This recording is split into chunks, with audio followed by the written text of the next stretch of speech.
حدیث پاک میں آتا ہے ہم تو جو بالغ لوگ ہیں انہیں روزہ رکھنا ہے، روزہ رکھنا ہے۔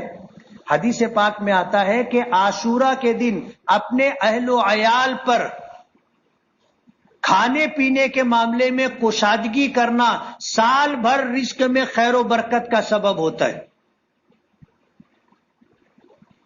تو اس دن اپنا دسترخوان بڑا رکھنا چاہیے، دسترخوان کشادہ رکھنا چاہیے، اپنے اہل و عیال پر اس دن کھانے پینے کے معاملے میں کشادگی کی راہ اختیار کرنا چاہیے۔ تجربہ ہے لوگوں کا،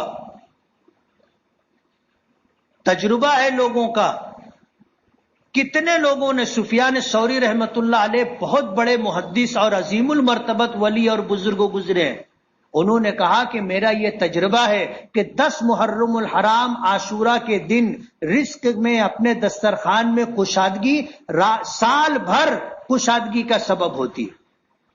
انہوں نے اپنا تجربہ ذکر کیا ہے، بڑے بڑے علماء نے اس بات کو ذکر کیا ہے۔ افتاء میں کورس میں جو کتاب پڑھائی جاتی ہے رد المختار، اس کتاب میں کئی علماء کے متعلق لکھا ہے کہ کسی کا 10 سال کا تجربہ ہے، کسی کا 20 سال کا تجربہ ہے، کسی کا 30 سال کا تجربہ ہے کہ عاشورہ محرم کو رزق میں اہل و عیال پر کھانے میں پینے میں کشادگی سال بھر رزق میں خیر و برکت کا سبب ہوتا ہے۔